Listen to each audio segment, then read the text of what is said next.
Hello बच्चों, आप लोग कैसे हैं। आज हम आप लोग के बीच में क्लास 8 का अलजेब्रा की डिवीजन ऑफ अलजेब्रिक एक्सप्रेशन से रिलेटेड कुछ क्वेश्चन लेके आए हैं। चलिए हम लोग देखते हैं कि इस तरह के क्वेश्चन को हम लोग किस तरह से सॉल्व कर सकते हैं। तो अलजेब्रिक एक्सप्रेशन की जो डिविजन्स से रिलेटेड क्वेश्चन होते हैं, इनको सॉल्व करने से पहले हम लोग एक चीज़ के बारे में जानना बहुत ज़रूरी होता है स्टूडेंट, जैसे कि लॉ ऑफ एक्सपोनेंट। ठीक है, हम लोग जो पिछले क्लासेस में लॉ एक्सपोनेंट पढ़े थे, इसमें डिवीजन मतलब दो ठो बेस होते हैं। जैसे कि हम लोग ऐसे लिखते थे एक्स का पावर m डिवाइड एक्स का पावर n। ठीक है, जैसे कि दोनों का बेस हमारा क्या है, सेम है। ठीक है, और पावर क्या डिपेंड है, साइन क्या लगा है, डिवीजन का। तो हमारा जो बेस का बेस ही रहेगा, लेकिन जो पावर होता है हमारा क्या होता है, माइनस हो जाता है स्टूडेंट। ठीक है, जैसे कि हम लोग लॉ एक्सपेरिमेंट में ऑलरेडी हम लोग पढ़ चुके हैं इस तरह के नियम को। 6-7 ठो नियम होते हैं।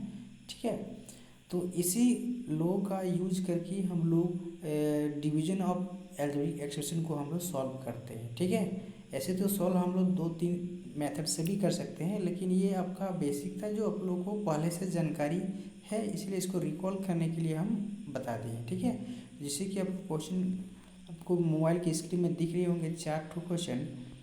तो चलिए हम क्वेश्चन को सॉल्व करते हैं। ठीक है, जैसे कि आपका फर्स्ट क्वेश्चन जो दिया गया है स्टूडेंट, ठीक है, क्या दिया गया है देखिए। फर्स्ट क्वेश्चन, ठीक है, फर्स्ट क्वेश्चन में आपका गिवन है कि 24 × x² × y³ को डिवाइड करना है 3 × x × y से। ठीक है, जैसे कि ये दिया गया है कि आपको 24 x² × y³ इनको हमको डिवाइड करने बोल रहा है ये 3x × y के साथ। ठीक है, जैसे कि हम लोग इस एक्सपेरिमेंट को हम लोग अगर एक्स फैक्टराइज करेंगे ना स्टूडेंट, जैसे 24 को 24 रहने दीजिए। ठीक है, उसमें हम लोग कुछ नहीं करेंगे। जैसे x का पावर 2 है, यानी x हमारा कितना बार है, 2 बार है, x × x लिख सकते हैं। और ये y का पावर 3 है, तो y हमारा कितना बार हो जाएगा, 3 बार हो सकता है। इसी तरह हम लोग लिख सकते हैं स्टूडेंट, कोई दिक्कत किसी स्टूडेंट को। चलिए अगला जो है हमारा जो 3 × xy, हम लोग इसे लिख सकते हैं 3 × x × y। इस सभी को मैंने क्या किया, फैक्टराइज कर दिए। फैक्टराइज करने से हमारा क्या होता है, जो कैलकुलेशन जो होता है बड़ा इजी हो जाता है। इसमें किसी लो एक्सपेरिमेंट की ज़रूरत नहीं पड़ता है, हम लोग इजीली काट छट कर सकते हैं। जैसे कि 3 के टेबल में 24 कितना बार में आता है, 8 बार में, यहाँ 8 लिख देंगे। ये x और ये x कैंसिल आउट हो जाएगा, ये y और ये y कैंसिल आउट हो जाएगा। ठीक है, तो इस तरह से हमारा जो रिजल्ट होता है स्टूडेंट, ऊपर में क्या बच रहा है, केवल 8 बच रहा है, और यहाँ x और यहाँ y × y, तो क्या हो जाएगा, y²। इस तरह से हमारा फर्स्ट क्वेश्चन के आंसर हो जाता है स्टूडेंट। ठीक है, चलिए हम लोग अब इसका सेकंड नंबर क्वेश्चन को देखते सॉल्व करते हैं कि सेकंड नंबर क्वेश्चन को हम लोग किस तरह से सॉल्व कर सकते हैं। ठीक है, देखिए आप लोग वीडियो को पॉज करके आप लोग देख लीजिएगा। ठीक है, नहीं तो फिर टाइम बहुत ज़्यादा लग जाएगा, वीडियो लंबा बन जाएगा, इसलिए आप लोग जो भी है आप लोग वीडियो पॉज करके अपना काम कीजिएगा। ठीक है, जैसे कि सेकंड नंबर क्वेश्चन आपका क्या दिया गया है। सेकंड नंबर क्वेश्चन दिया है कि 36 को इंटू XY × Z का पावर 2 को हमको डिवाइड करना है -9XZ के साथ। ठीक है स्टूडेंट, तो देखिए 36 को एज इट जैसा है उसे रहने दीजिए। ठीक है, इसको फैक्टराइज मत कीजिए। बाकी x × y × z किसको फैक्टराइज कीजिए। इसको हम लोग ऐसे लिख सकते हैं x × y। ठीक है, और ये हमारा जो z का पावर 2 है, इसको z हम लोग 2 बार लिख सकते हैं, z × z। ठीक है, अगला ये दिस इज -9 है, -9 को भी एज इट इज जैसा है वैसे ही रहने देते, ठीक है, कुछ नहीं तोड़ते, इसको फैक्टराइज नहीं करते। लेकिन एक्स इंटू जेड को हम वैसे ले सकते हैं, एक्स इंटू जेड इस तरह के फॉर्म में ले सकते हैं। चलिए अब इसको हम बारीकी से डिवाइड करेंगे। -9 का टेबल अगर 4 बार पढ़ेंगे तो हमारा ये 4 टाइम में डिवाइड ले जाएगा, ठीक है। और ये एक्स और ये एक्स कैंसिल आउट हो जाएगा, ये जेड और ये जेड कैंसिल आउट हो जाएगा।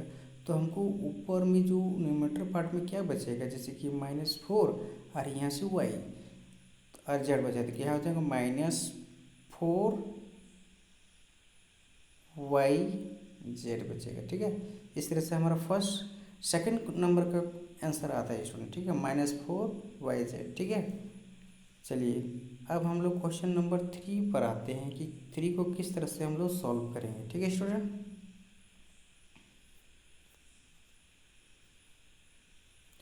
आप लोग फिर से बोलते हैं कि आप वीडियो को पॉज करके अपना कीजिएगा, ठीक है। हम क्वेश्चन नंबर 3 पर आते हैं।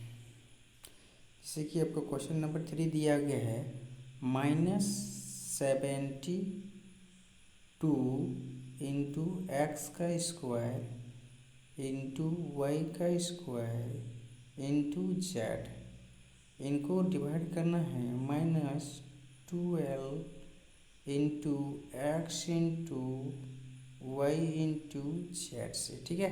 तो इसे हम जैसे कि बाकी सभी चीज़ को फैक्टराइज की इस तरह हम लोग इसको भी फैक्टराइज करते हैं, ठीक है। फैक्टराइज मतलब होता है उसको तोड़ देना, ठीक है। -72 को -72 रहने देते हैं। X square y square z है तो इसको हम लोग ऐसे ले सकते हैं, एक्स इंटू एक्स और वाई के स्क्वायर को वाई इंटू वाई और यहाँ जेड का जेड, ठीक है। अब ये देखिए ये वाला पार्ट जो -12 XYZ है तो -12 को ऐसे ही रहने दीजिए, कोई दिक्कत नहीं, फैक्टराइज करके XYZ को हम लोग ऐसे ले सकते हैं, x into y into z, ठीक है स्टूडेंट। देखिए ये माइनस और ये माइनस कैंसिल हो जाएगा, 12 जो 12 7 जा कितना होता है, 12 6 जा, ठीक है स्टूडेंट, 12 6 जा होता है, 12 6 जा 12 6 जा 12 6 जा हमारा कितना होता है 72।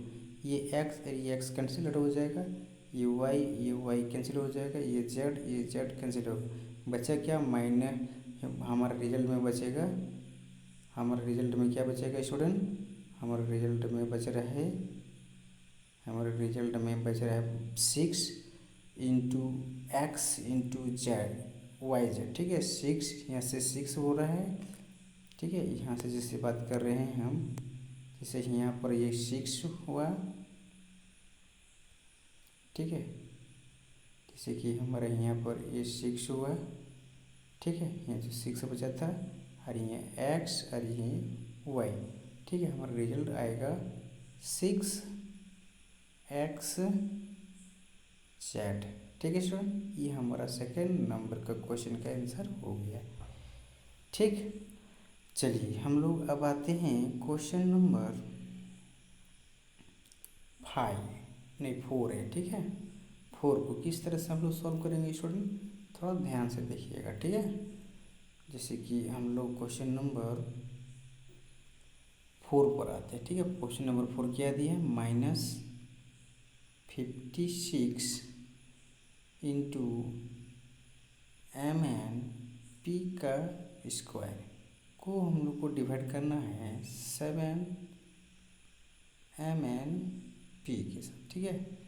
तो हम लोग क्या ले सकते, 56 को जैसे है ऐसे रहने दीजिए, -56 ई एम एन है, इसको हम लिख सकते हैं इंटू एम इंटू एन, ठीक है। पी का स्क्वायर है तो पी का 2 बार लिखेंगे, पी इंटू पी, ठीक है, बाई 7 एम इंटू एन, ठीक है, इंटू लेकर देते हैं, ठीक है स्टूडेंट। इसको थोड़ा सा इरेज कर देता हूँ, देखिए इसको लिख सकते हैं 7 into m into n into p, ठीक है स्टूडेंट। अब थोड़ा हम रिड्यूस करते हैं, 7 के टेबल 7 1 जा 7 और 7 8 जा ठीक है, इसको डिवाइड कर देता हूँ।